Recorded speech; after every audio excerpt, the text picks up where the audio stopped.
to the 2019 Best of Iowa annual webinar. My name is Matt Kotis from the Iowa Economic Development Authority. In the room with me is Bruce Hanson from Iowa Area Development Group and Deb Calvert from MidAmerican Energy. And with this, I will pass it over to Deb Calvert. Take it away, Deb. Thanks, Matt. We appreciate everybody's time in joining us to hear the results, and today we're going to share the highlights of the work that you all have done out there across the state with our Best of Iowa program. I want to just kind of take the opportunity as we start to remind you of the power of what you're doing in your communities.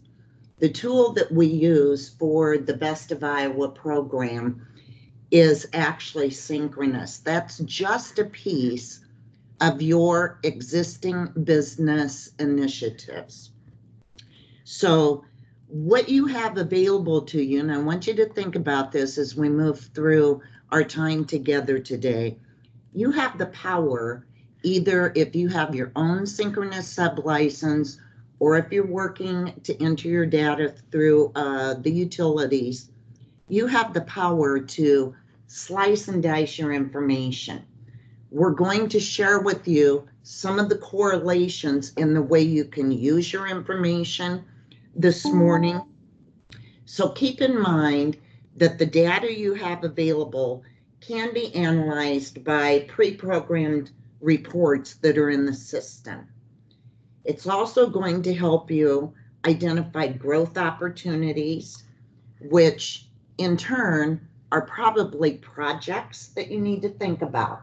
You've learned something about those customers, about those businesses, something's going on that you need to turn that into a project, flag it, make sure that we're working with them. There's also indicators in those reports of companies that could be at risk of downsizing or closing. So that would be another touch that we need to be going back to the customers that we're working with across the state. It helps us forecast economic investment. So you have that available for your community, your county, your region numbers. It helps us identify issues that need to be incorporated into your local program of work. I want you to think about what you've learned from your businesses and what local, state resources we need to be bringing to the table now as you work with these projects. It gives you quantifiable facts that you can use and turn around in your messaging, in your marketing initiatives. Think about how you can use the information as we move through what we're sharing this morning. It's also going to allow all of us, either at a regional, a state, that local level, to share trends and issues with our legislators. So think about, in the conversations you're going to have with them, the voice that your business has given you. If they're coming out there for legislative roundtables, eggs and issues, and you know that your businesses have concerns, make sure they're included in those opportunities for discussions with your elected officials. And over the course of the program, it will continue to do this. It helps give us the issues that we need to work on in the state of Iowa for public policy. So that's the power of what you have with the information that we're going to share.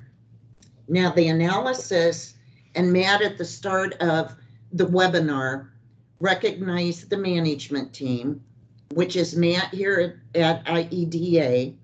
You've got Scott Drzezinski, Dave Vollmer with Alliant Energy.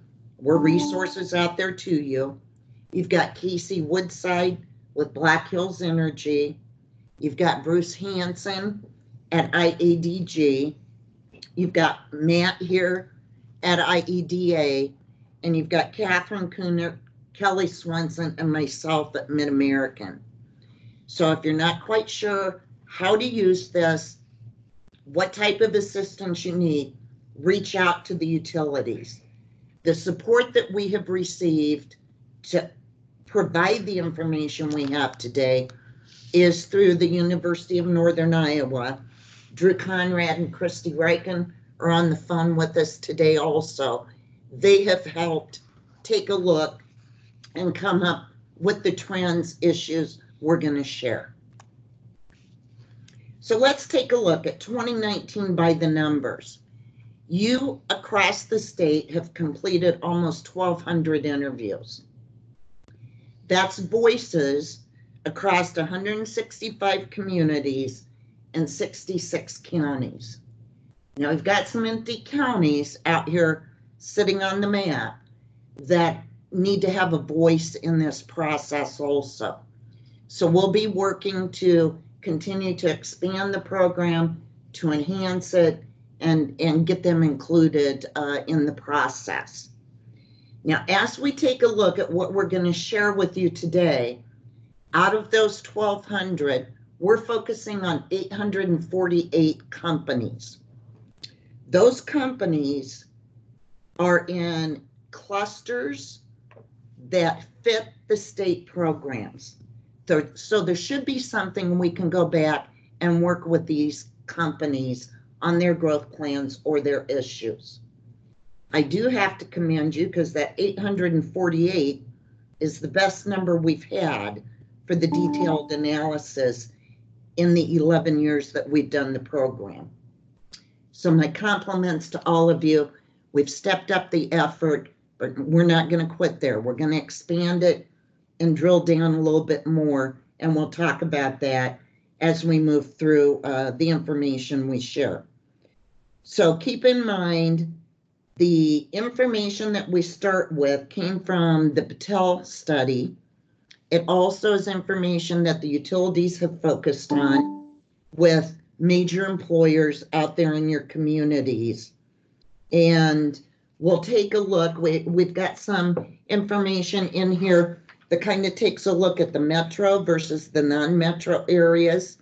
So out of your 848, over half of that's in the metro, but coming along right behind it, we're not far off on the non-metro visits also. So I think we have good diversification on the metro and non-metro. We just need to continue to step it up, and we'll visit about that a little bit later. So let's take a look at what we see as emerging and growth opportunities out here. This has come from your information. So this is based on what your businesses have shared. Out of that 800 and some companies, you have 375 that have expansion plans. Those are projects, folks. So we need to be tracking what's going on with these 375 expansions. Not all of them share a capital investment or job number. Might be too early in the process. They don't have a handle on it. So out of those 375, 126 could tell us what that looked like. So we know we've got 2.4 billion capital investment in the pipeline, another just under 4,500 jobs that's in nobody's pipeline that we have to figure out how we're going to handle that additional job growth.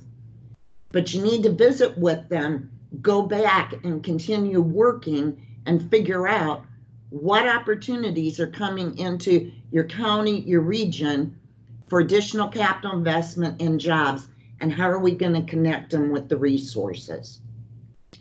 So out of that 375, 184 of them are definitely manufacturing that fit the state programs.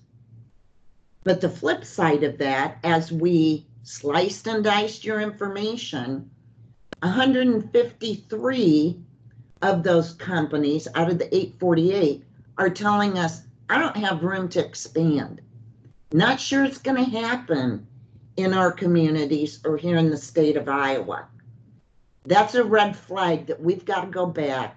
We've got to work with those companies and see what we can do to make sure that's going to happen here in the state.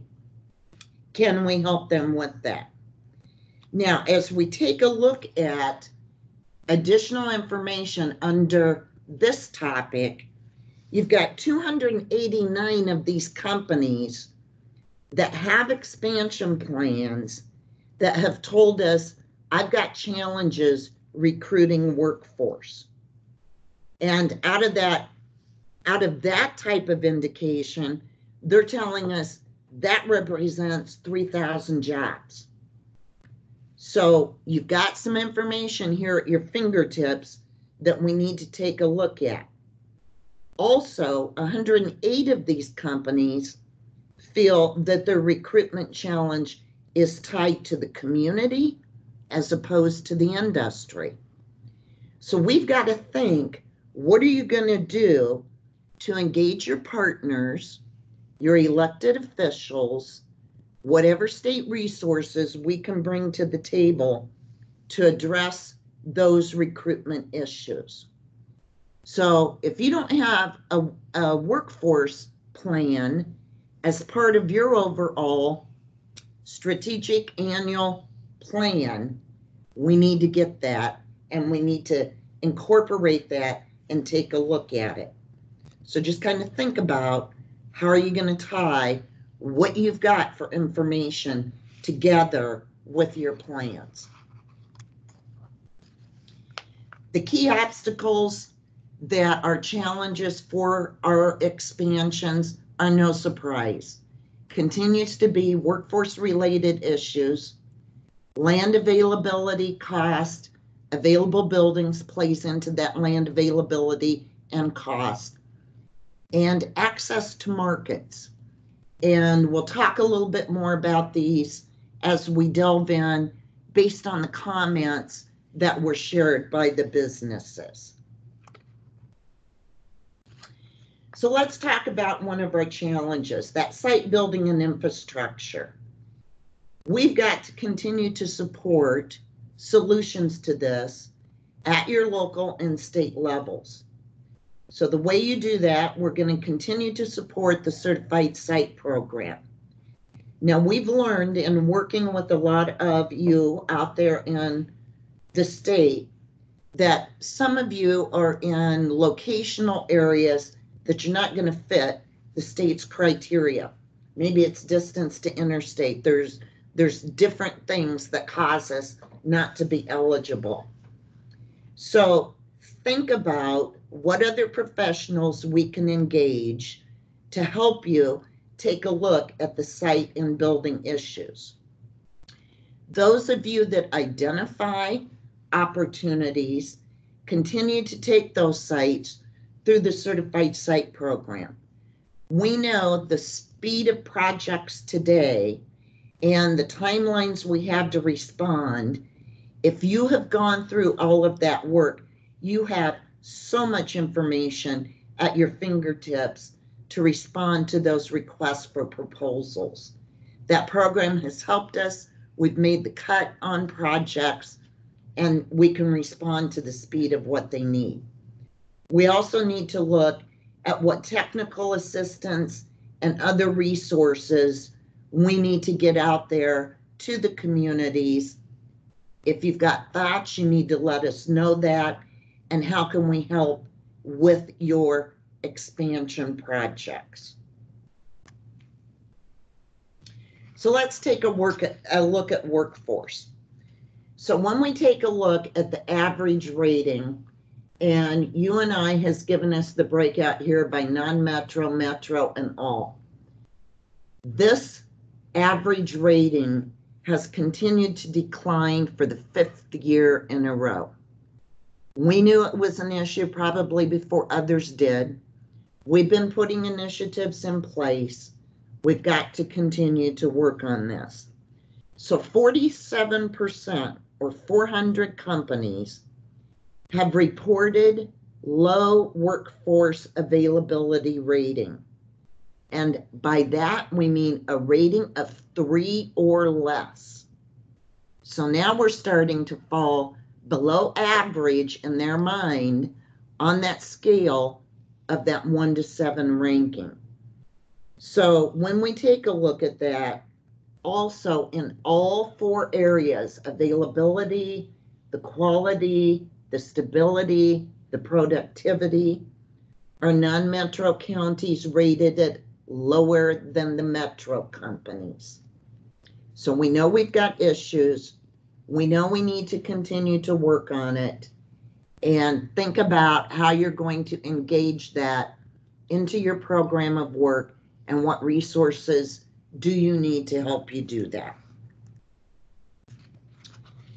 So we've got to enhance and grow our workforce. So it was the most frequently identified barrier out there for growth. 3 out of 4 companies are telling us that they're experiencing workforce recruitment problems. We talked about the number of unfilled positions. I want you to think about going back into your information you gathered and take a look at what were the positions they identified. What's the skill set? When we took a look at that statewide in an aggregate basis, your production workers came up, your production positions. Transportation and material moving is another occupation or category. Installation, your maintenance, your repair folks is another category that we've been able to identify. Management and computer and mathematical positions or skills. So we can tell aggregated what the leaders were. You've got this information in your system. Let's go back, take a look, and then try and engage at that local level. Make sure we're getting your community colleges involved, your universities, your local private colleges. What are you doing with your local schools, your school to work? Taking a look at what can we do to focus and come up with initiatives to help make the pipeline of your students aware of the opportunities of what's sitting in your communities, in your regions. The next category that we drilled down a little bit further on under workforce is your training spending. So 728 firms indicated that they're spending more money on increasing their budgets or it's stable. And out of those 728, when you break it out, you've got metro, you've got non-metro figures that we take a look at it. Again, we've got to make sure we're connecting them with the resources that help them with these budgets. And as we take a look at that, we broke down a little bit more for the companies that are increasing their training budget or stable on training. When you back into that workforce cross of information, those companies rate availability a little bit higher. They're at 3.55%. They're rating the quality at 4.63%. Stability's at 5%, and productivity is 5.5. So their investment in training is resulting in their perception that they're doing better in your communities on all those workforce trends. So we need to continue to help them and see what we can do with their training needs. So the call to action that we've got on workforce, we've got to continue to grow and expand that technical training, the trade skills initiatives that are going on, and collaboration on technology programs. We've got to continue to support, I would also say increase, 260E and 260F funding. Future Ready Iowa is a great initiative. We've got programs under there that you can access for grant opportunities to connect with what your local businesses need. You've got input through the Future Ready Iowa programs. We'll touch on that here again in a couple slides. Workforce housing comes into play with the workforce. So we've got to continue to support those workforce housing initiatives. And you need to reach out, work with the state, work as a region, pull in, identify, and if you don't know what to do with it, give us a call. Let's brainstorm. Let's talk about, here's what we see going on maybe in other areas of the state, some best practices, what we can help you identify that your colleagues might be able to help you mentor and give you some ideas.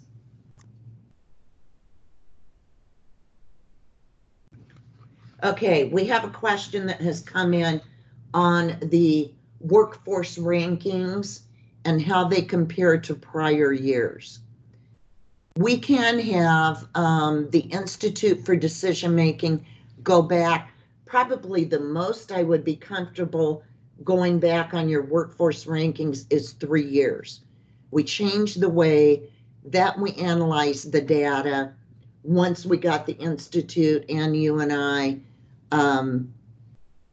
and their strategic marketing team involved with us to analyze. So do one of you guys want to take a note on that? Absolutely. We will go back and take a look at that. So if you've got questions, we're kind of watching as we move along. Okay.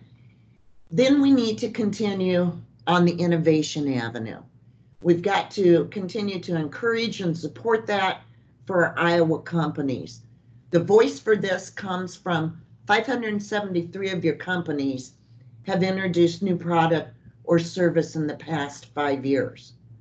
544 of them are telling us we are going to introduce product or service in the next 2 years. And as we take a look at that, 576 are saying, yep, we've got emerging product coming. We know that we've got to be doing something. Again, here's growth opportunities, and it's going to be even more critical when we tie innovation to the workforce challenges that we have here in the state. So the innovation resources that we know that we've got right now, you've got assistance through IEDA, high quality jobs. There's an initiative that you can work with your businesses on. If they're investing in equipment, that R&D tax credit, that can help us tie back to some of their needs on innovation. You can help them through the demonstration fund, your innovation acceleration fund, the proof of commercial relevance program, and your SBIR. So if you've got things going in there and you're not sure who to reach out to, I'm going to suggest we take it to Beth Balzer. Those of you that know your regional reps, you can go directly to them. But if you got something that we don't know what to do with, get a hold of Beth. Her contact information's here. The email address is there for help. And we'll post this at the end of the webinar out there on the state site. We've got to continue to support that research and development spending. So 255 companies have told us, yes, we've invested in research and development. When we break that down on your trend information, the way they're spending their budget, just under 40% is focusing on new product development. 35% are saying we're doing product improvement, and 27% is doing production improvement. So think about your resources, such as Cirrus here, that if we need to get somebody in there to take a look at things, you've got the digital lab with Alliant, with IEDA, and Cirrus up at Iowa State. There's programs through both UNI and University of Iowa that we can tap to help in these areas. So think about what you're going to do for your companies that have told you we are in R&D. So the call to action that we've got on that, we've got to continue to support that investment with our research and development tax credits. If that becomes an issue, which it has in the past in the legislature, we've got to be ready to step up and be the voice. You know which businesses, based on your data, are doing R&D. If that becomes an issue, facilitate conversation by those businesses to your elected officials and continue to support those efforts to innovate. That's a benefit to them. Then we take a look at markets. So as we do that, you've got 48% that have told us their market share is increasing and 49% that said it's stable. That's pretty darn high numbers.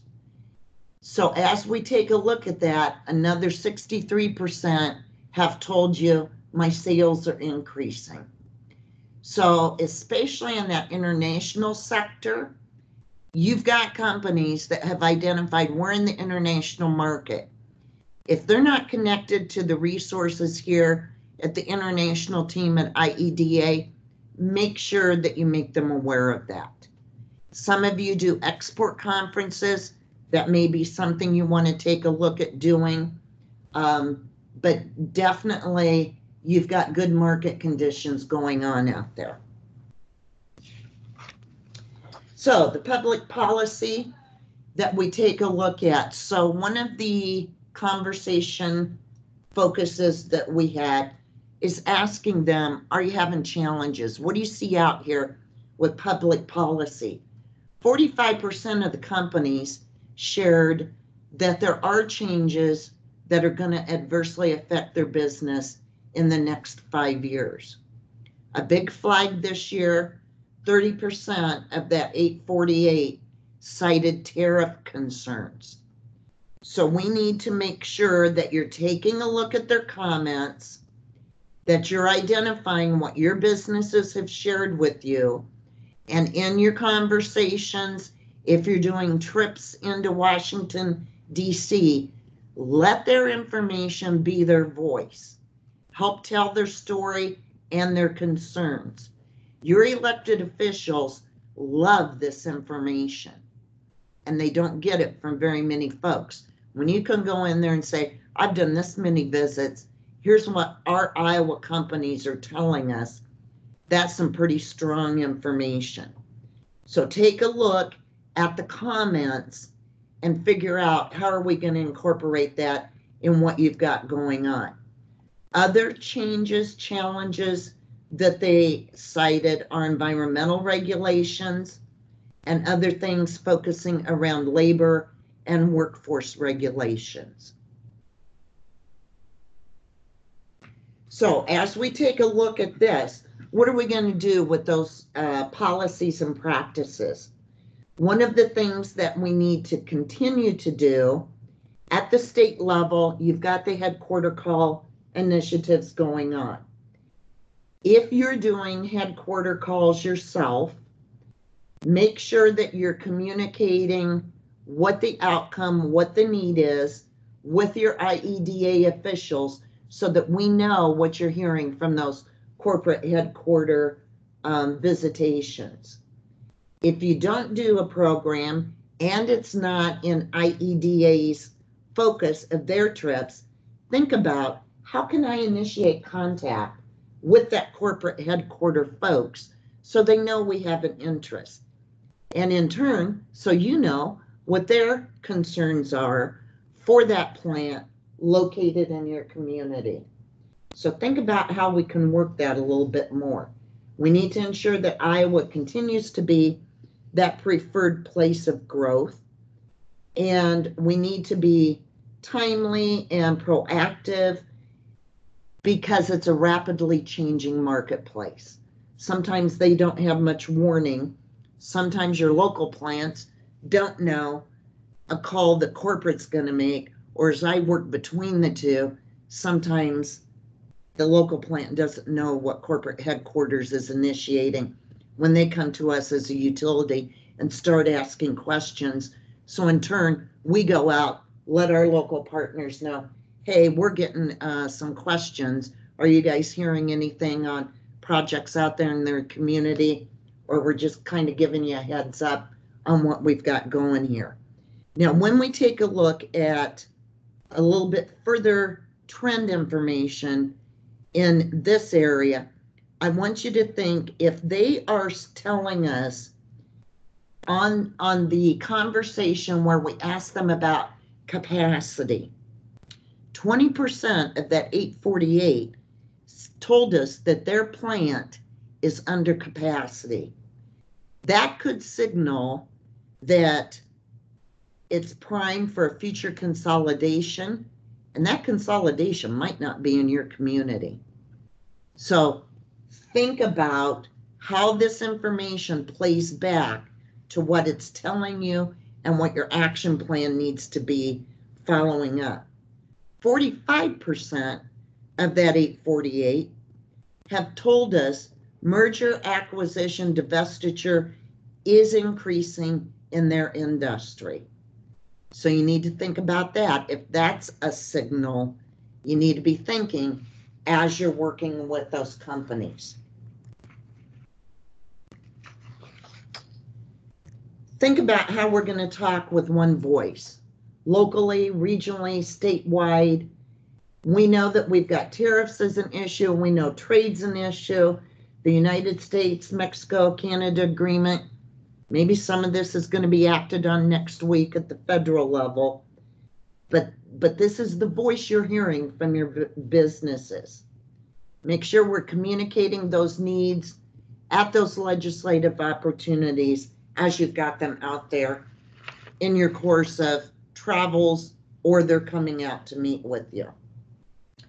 So we want you to think a little bit based on these trends, how are you going to utilize and analyze your data? At the end of the webinar today, a template is going to be posted. It also may be emailed. I think Matt will probably send that as an attachment. We, as the management team, have paid you and I to develop that template. It's in a format that we can do regional comparison. The statewide data is in it. And now you can either pull your regional, your local information and compare it and benchmark. You can do all three, however you want to use the information. It's going to automatically present some graphs for you to help you tell your story to the stakeholders. The thing we found as we interacted with a lot of you this year, you're investing a lot of time, but reporting it out and sharing your story has not been our strength. So we're giving you a tool to help improve that process and help you tell your story.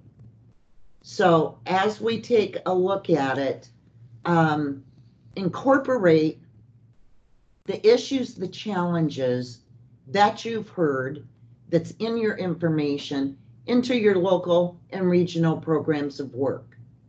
Remember to drill down on your information, work with your partners on those workforce issues.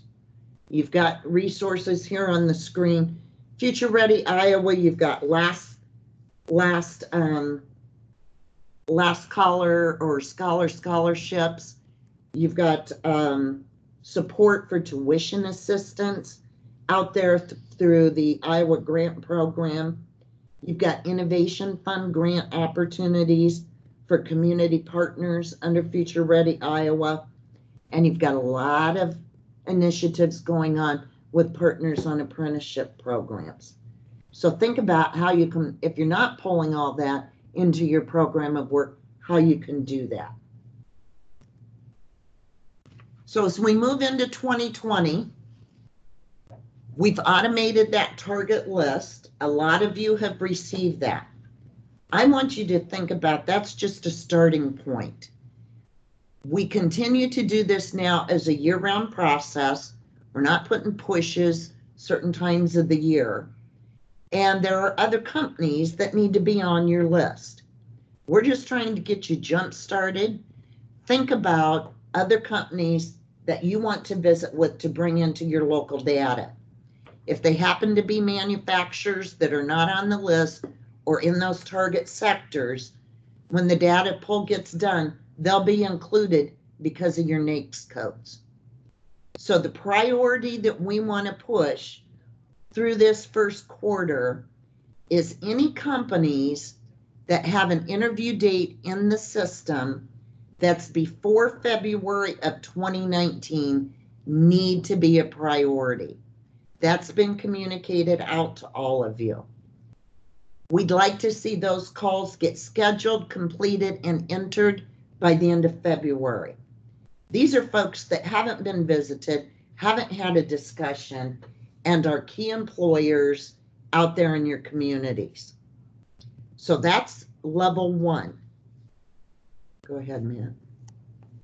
The next level is to complete the calls that you've been doing. So when you move to that year-round process, those call dates are in your system. Think about, let's schedule a visit with them. Get it scheduled 30 days ahead of when it happened in 2019. That helps you move things throughout the whole year and not get bombarded at any certain time of the year. And then our priority that we're going to start working on is the additional target sectors.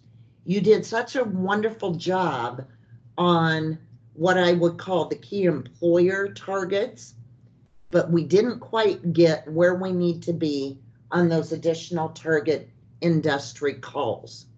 That's the focus that we want to step up in 2020. Make the list your own. All we're trying to do is help you with your program.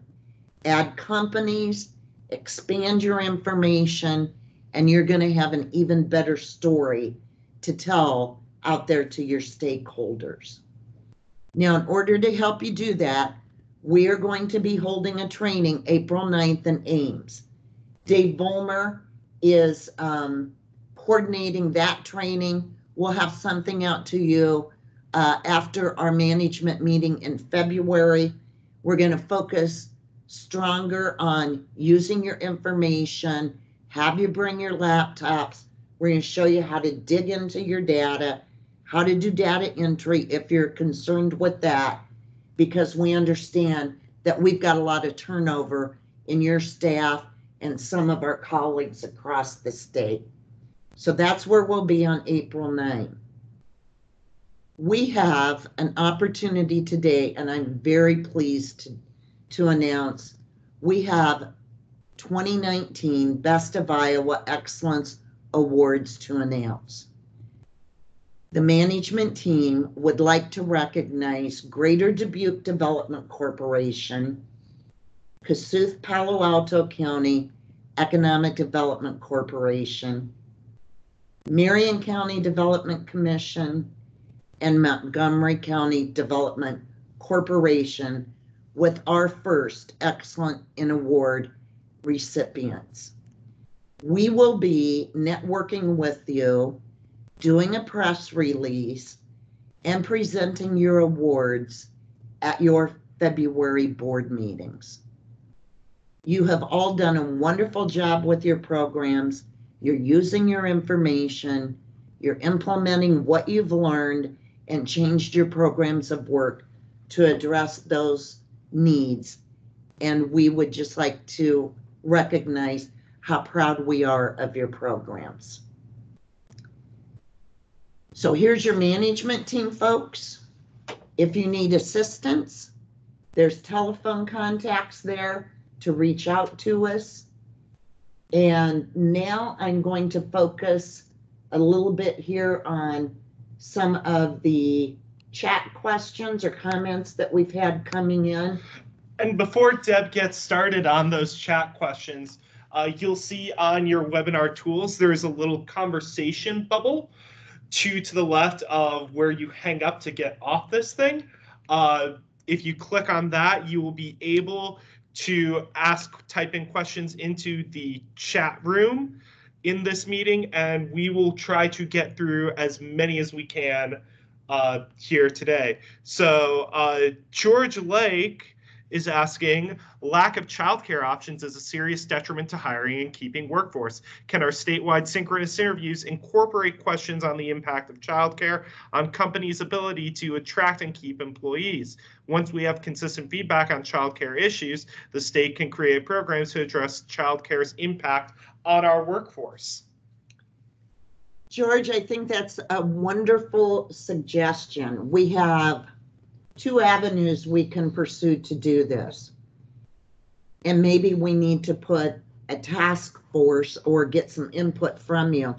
We can add and program whatever type of childcare information we think we need to gather into the statewide form. We'd have to start it at a point so it wouldn't be consistent with those that have maybe already done their interviews, but we could start with that. You out there at the local level also have the opportunity to add customized questions, but you raise a very valid point, and we'll take that to management, maybe management committee, and maybe get some suggestions from you and I on how we could add questions that we can analyze and do something with the information. And George, I'll just add in here, this is Matt from IEDA. I've got some data, county level data on childcare in all 99 counties in the state. If you want, my email is on the invite, or I sent you the invite. If you want to shoot me an email, I will go ahead and send you the source that I have as well. So you can start working with that to get an idea of what does childcare look like in your county? And I'll open that up to anyone on this call. Shoot. So we will use that as a takeaway, George, and see what we can do with it. Any other questions or chat comments? While we're waiting on questions, I'll also just think, I believe it was Dustin who asked that question about prior workforce data. Actually, to tell you how wonderful our team is here, I got an email from Drew Conrad literally during the webinar about workforce ratings dating back to 2016. Dustin, I will go ahead and send that to you. And if everybody else wants that, I will feel free to send me an email, and I will get to you today with that workforce rating information on availability, quality, stability, and productivity from 2016 to 2019. I will go ahead and send that out if you want it.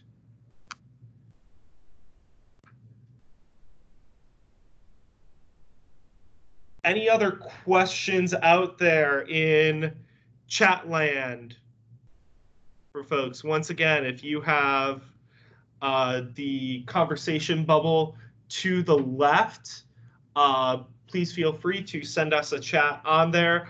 Deb, I think we should also mention, while we've got a little bit of time here, maybe wait for some questions to percolate from the chat, what we go through each month with the data that you get. So what happens is that information that you put into Synchronous every month, it will flag for us whether there is a company in your interviews that you did that flags in our expansion, growth, and warning report. And what we can do then is we can dig in and delve in and see, hey, what is this company facing in terms of any specific issues of I'm landlocked, or I'm worried about a sewer connection, or I'm having workforce issues, or hey, the parent company is thinking about maybe not expanding at this location. We go through every single entry and every single interview that you guys do every month to say, hey, this could be an issue, and we flag it and we take a look at it. and we act on it in our meetings. So while the comments may not seem like a big thing to you, they're a huge thing to us when it comes to the specificity of data that you guys may be looking, that we're going to be looking at, and that we're going to be acting on as well. So I would suggest when you go out and do your interviews by February 28th with your tier 1 counties, to please, if they say something, please type it and report it to us. That is probably some of the most valuable information that we get when we're acting it on this. And what we're doing is circling back with you as the local partner, as the lead, making sure that we've got the resources that you need to go back and not sit and wait until the end of the year to look at this. So we've tried to be more responsive at a high level to make sure you have the support to work with your businesses. And I should also add, it's not just like the doom and gloom stuff like, oh my gosh, this company's thinking about moving. It's also, hey, this company's thinking about adding on 20,000 square feet, or is making a big hire, or is adding new products that they're going to be buying new machinery for.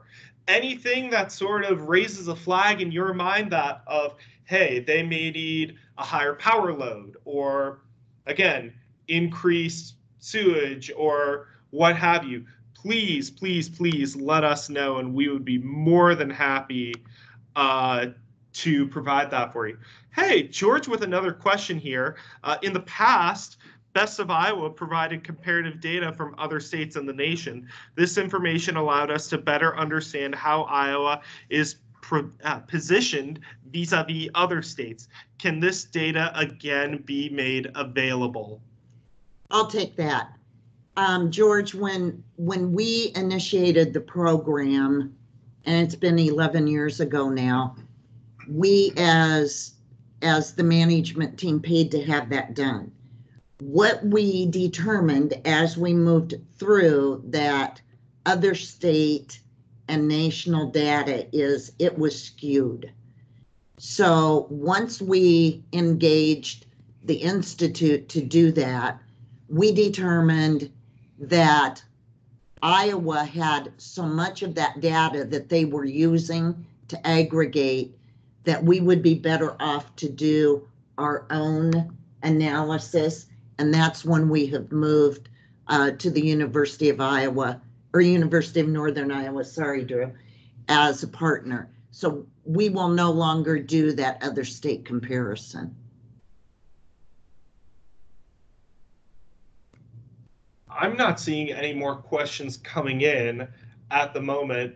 So once again, I will say thank you for joining us here today on the Best of Iowa Annual Report webinar. We will be posting this to iowaeda.com/best shortly, along with the slides from this PowerPoint and an executive summary. For those of you who went out and did the work and did the interviews, first of all, thank you. Second of all, you will be getting a full report from me shortly, and I'll send that out.